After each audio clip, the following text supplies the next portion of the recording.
Hai guys, ada bersama Derby. Terus kita gemakan, yaitu saat ketika golongan 16, golongan 24 mereka kepanasan, kita happy guys. Kenapa saya bilang seperti itu? Soalnya ketika Pak Jokowi diutus Prabowo untuk menghadiri pemakamannya Paus di Vatikan, itu cukup membuat mereka kepanasan. Membuat mereka selama ini berpikir ketika Prabowo ketemu Megawati yang kemarin itu berarti membuktikan bahwa Prabowo sama Jokowi renggang, dan mereka langsung kepanasan ketika Prabowo mengutus Jokowi. Kita terus tampar-tampari mereka dengan fakta-fakta yang akan kita hadirkan di video ini. Langsung aja dari dia berisinya. Prabowo yang diutus Presiden Jokowi. Sekarang, Pak Jokowi yang diutus Presiden Prabowo. Pak Jokowi berangkat tanpa banyak komentar, tanpa banyak suara. Tapi justru, diam itulah yang paling mencuri perhatian masyarakat. Ini bukan soal siapa hadir di Vatikan. Ini soal siapa yang sekarang memberi perintah dan siapa yang patuh. Pak Jokowi yang dulu memegang komando, kini melangkah sebagai utusan. Sementara Pak Prabowo, yang dulu menunggu giliran, kini duduk di kursi pemberi mandat. Bahkan Mas Gibran, yang kini jadi wakil presiden tak diutus. Di momen ini, panggung kekuasaan seolah bergeser, dan publik pelan-pelan mulai sadar. Ada babak baru dalam cerita kekuasaan di negeri ini. Yes. Mungkin Pak Jokowi diam, bukan karena tak bisa bicara, tapi karena beliau tahu, kadang kekuatan paling besar justru saat kita memilih untuk tenang. Dan ya, itu kan Pak Jokowi banget, dari dulu juga begitu. Lebih sering jalan daripada banyak bicara. Tuh, Pak Jokowi, Presiden Prabowo, dan Wapres Gibran kelihatannya baik-baik saja. Yang ribut, justru kita di bawah, yang sibuk menerka-nerka siapa sedang melawan siapa. Kenapa aku angkat video ini? Ini untuk ngasih tahu kepada semuanya yang selalu menuduh bahwa ada matahari kembar di pemerintahan. Woi, buka matamu, pasang telingamu, lihat video ini. Ini membuktikan tidak ada matahari kembar di pemerintahan Prabowo Gibran. Kenapa, Bang? Prabowo memberi perintah kepada Jokowi hadiri pemakaman Paus. Pak Jokowi tahu bahwa dia sudah menjadi rakyat biasa, dia bisa aja kalau misalnya matahari kembar, dia bisa aja menolak perintah tersebut, tapi dia nggak menolak karena dia tahu siapa presidennya saat ini, siapa pemimpinnya Pak Jokowi saat ini, Pak Prabowo. Oh my God, aku bangga banget sih pernah dipimpin oleh dua orang ini. Saat Pak Jokowi memimpin, Pak Prabowo begitu hormat kepada Pak Jokowi. Yes. Setelah Prabowo memimpin, Pak Jokowi hormat kepada Pak Prabowo. Keren. Keren. Lalu Bang, kenapa Bang upload video ini? Masalahnya guys, banyak yang komen kepanasan. Karena kan mereka kemakan omongannya Dr. Tifa yang mengatakan, Anies nggak boleh maju menjadi gubernur Jakarta karena Anies ditunggu forum PBB. Itu. Mereka makan mentah-mentah itu. Berarti Anies cocok jadi pemimpin dunia. Itulah. Dimakan mentah-mentah sama mereka. Penipuan dari Dr. Tifu. Makanya mereka berharap Anies yang diangkat. Apalagi narasi dari para purnawirawan yang mencoba untuk menggeserkan Gibran, lalu gak lama kemudian mereka mendukung Anies. Kan ketahuan, mereka pengennya Anies jadi wakilnya Prabowo. Dan mereka kepanasan. Aduh, aku happy banget ini guys. Kita akan mulai ini ya, pembahasan ini guys. Ini soalnya seru ini. Para pembenci Jokowi, pemburu ijazah palsu, tonton ini. Ini adalah kalian panas, kami puas. Oke, ini dia. Sungguh memalukan. Presiden Prabowo mengirim salah seorang tokoh paling korup di dunia, yaitu mantan Presiden Jokowi, sebagai wakil pemerintah Indonesia dalam upacara pemakaman pemimpin Katolik sedunia Paus Fransiskus di Vatikan. Apa yang melatar belakangi tindakan Prabowo ini? Menganggap pemakaman Paus Fransiskus sebagai sebuah upacara biasa saja, menaikkan pamor Jokowi ke panggung dunia. Ini memang narasi yang mereka ini ya. Bahwa dia lupa ada orang tolol ini yang seolah-olah bahwa ketika Prabowo mengutus Jokowi itu adalah penghinaan buat acara tersebut. Kau nggak tahu bahwa Jokowi itu begitu dihormati bukan hanya kalangan-kalangan receh-receh, bukan, bukan hanya kalangan di regional Asia Tenggara, bukan. Tapi Pak Jokowi mainnya tingkat dunia, guys. Ya kalau Anies ya setingkat Yaman doang yang dikenal ya. Yaman, Oman, apalagi tuh. Ya wilayah-wilayah sekitarnya lah. Anies tuh. Belum lagi Rizik, Habibie Bahar. Ini tuh aja geng-gengnya yang selalu memuja-muja dia.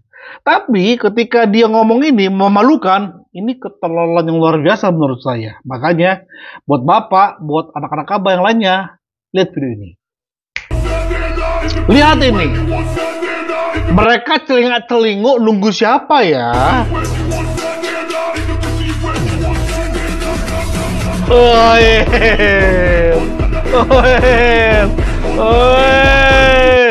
Jalan dengan pasti. Karena dia tahu, Pak Jokowi tahu bahwa negara yang dipimpinnya dia nggak layak tunduk di depan semua pemimpin-pemimpin ini. Dia berjalan tegap, ya, walaupun rakyatnya ya, segelintir ya. Anak-anak abah terus menghujat dia, terus mengederkan Jokowi. Lihat ini ya. Mereka nunggu Pak Jokowi, karena kalau Pak Jokowi nggak masuk frame, nggak dimulai foto-fotonya. Emang Anies yang pengen ngomong ke mereka, boleh saya minta foto? Boleh Ana minta foto pada ente? Kata Anies ke mereka. Jokowi dong, tunggu ini ya. Nah, lalu kau bilang ini memalukan ya Bapak tua? Memalukan kau bilang? Oke, supaya buat kau panas ya. Mungkin foto ini bisa mewakili ya untuk kau supaya. Nah, bukan. Ini dulu aja dulu. Ini dulu. Ini formasi 5-1 mantap nih. Formasi 5-1, 5 ajudan, 1 striker, ya. Dan masuk ke video ini, yaitu detik-detik Pak Jokowi mau berangkat nih, guys. Ini sampai di bandara.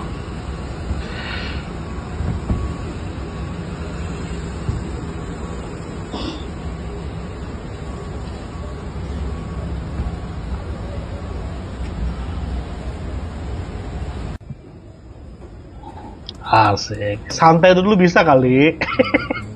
Selagi para pembenci kepanasan, ngopi dulu kali bisa Pak Jokowi. Teruslah kepanasan kalian guys, teruslah. Santuy kali, pelan-pelan Pak Supir, santai aja. Asal nyampe.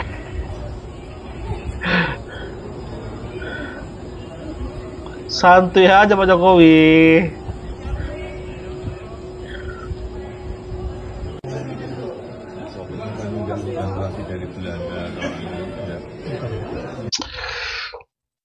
Mau lagi? Ini lagi guys. Banyak kok guys. Tenang aja lah.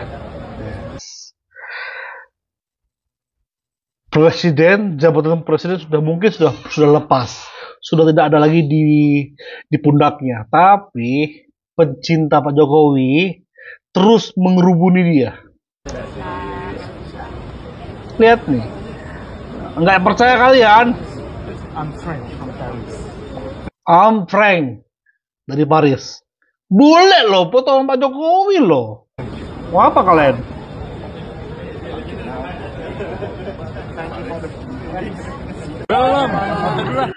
Mau apa kalian? Nah, boleh loh itu. Mau apa kalian? Sok-sokan, belagu, ijazah. Ini nih mainannya udah dunia guys, bukan lagi mainannya cecek ijazah. Bahkan yang terbaru narasi yang mereka lakukan adalah Gibran itu bukan anak kandung Jokowi. Makanya Pak Jokowi, jangan tampilkan ijazahmu Pak, ya. Kalau Bapak tampilkan juga, tetap aja mereka akan menyerang Bapak. Udah pas tuh Bapak. Kok nggak ada?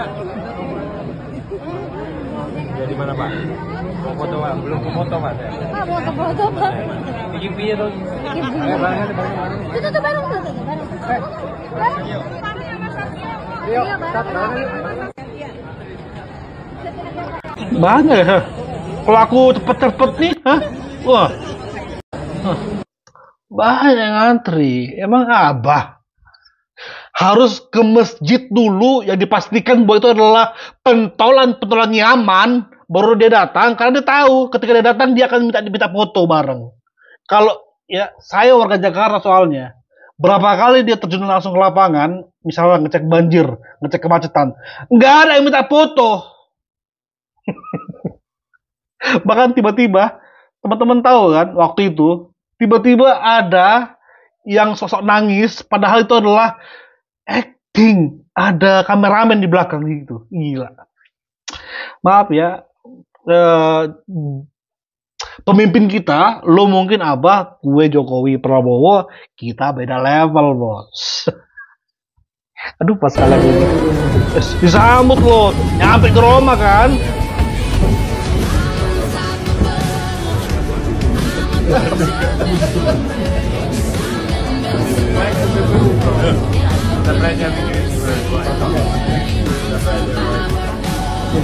Nyampe kan.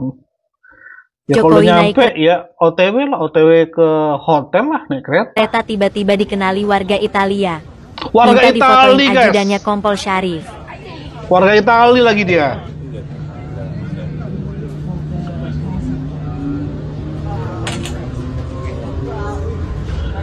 Warga Itali ini bule ini, bukan nyaman ya. Sekali lagi ya, bukan nyaman. Bule ini.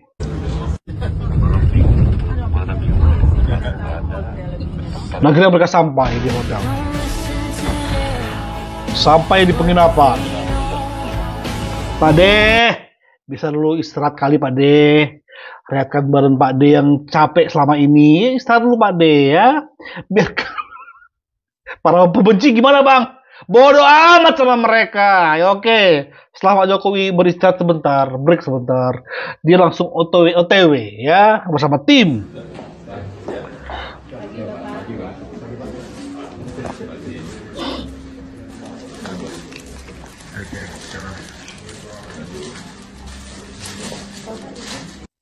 Lihat ini, Ignatius Jonan yang pernah menterinya Pak Jokowi dipecat, nggak baperan, nggak sakit hati, banyak yang seperti ini. Tapi set didu. Refli Harun itu pecatan tuh guys, ya tandai aja mukanya. Apa lagi set didu, baru Menteri SDM, saya lupa yang lawannya Ganjar waktu itu. Mereka adalah golongan-golongan sakit hati yang dipecat. Anies Baswedan juga dipecat tuh. Tapi mereka berbesar hati karena tahu untuk negeri ini, untuk kebaikan negeri. Akhirnya lihat nih ya, tetap kembali bertemu Pak Jokowi ya. Nah terus Pigai ini pembenci banget Pak Jokowi nih. Lihat. Bisa bersanding dengan Pak Jokowi dengan jabatan dia sebagai menteri. Sorry ya. Ini cepet-cepet lagi guys ya. Nah, briefing sedikit. Saya itu suka membedakan kalau yang Kristen itu yang Islam. Oh. Ternyata itu untuk pengajaran.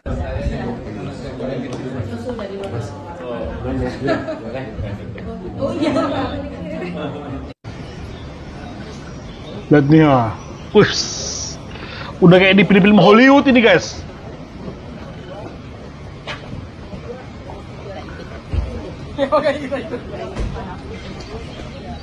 Maaf ya, naik mobil ini anti peluru ini, bukan naik onta, ya, bukan naik ontanya aman. Sekali lagi, para pembenci Jokowi, lihat ini ya, nggak level lah pokoknya lah, nggak level.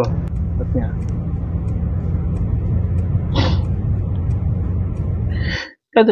Diiringi oleh polisinya Italia, bukan oleh kelompok-kelompok yang pakai bendera kuning. Baru Anies lewat di belakang pakai onta. Ya elah. Ini baru mantap ini. Nah, biarkan Pak Jokowi melayat ya, mewakili Indonesia untuk memberi penghormatan terakhir kepada Paus. Tapi perspektif yang mengenai Pak Jokowi diutus oleh Prabowo harus terjawab. Oleh siapa? Oleh Arief Siono. Ini adalah dulunya wakil ketua umum Gerindra ya, saya lupa. Dan dia ngasih pandangan guys mengenai ini. Kita bahas ini guys. Mas Arief, Iya Mas. lagi ngombe Mas Arief.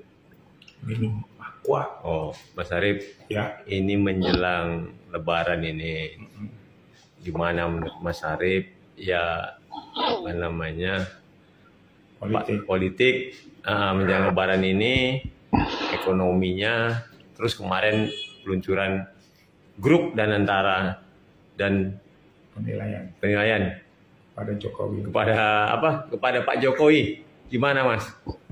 Pertama nih Mas, saya mau memberikan pendapat tentang Pak Joko Widodo. Ya. Bahwa pengorbanannya Pak Jokowi alias Joko Widodo itu sangat besar Mas terhadap terpilihnya Prabowo sebagai Presiden. Mas. Kenapa tahu nggak Mas? Kenapa tuh Mas Arif? Satu Mas, dia sudah mengorbankan diri untuk dipecat dari PDI Perjuangan Mas. Oh, itu ya, Iya lagi. politik. Iya lagi guys. Yang kedua, setiap hari dia dicaci maki, dihina, difitnah Mas. Oleh masyarakat yang nggak tahu jelasnya kemana tuh masyarakat. Yang ketiga Mas, dia memberikan buah hati tersayangnya Gibran Raka Buming Raka untuk mendampingi Prabowo Mas. Waduh, betul-betul. Dan yang keempat nih Mas, muncul kata-kata setelah dia nggak menjabat presiden lagi, adili Jokowi Mas. Padahal apa yang mau diadilin? Dia sudah berkorban penuh untuk Prabowo Mas. Berkorban untuk bangsa ini Mas. Iya Mas Arif ya. Ya kan? Iya. Oke, kita tarik lagi untuk mengakhiri video ini ya. Yang di awal mengatakan bahwa Jokowi adalah pemimpin terkorup nomor 2 di dunia.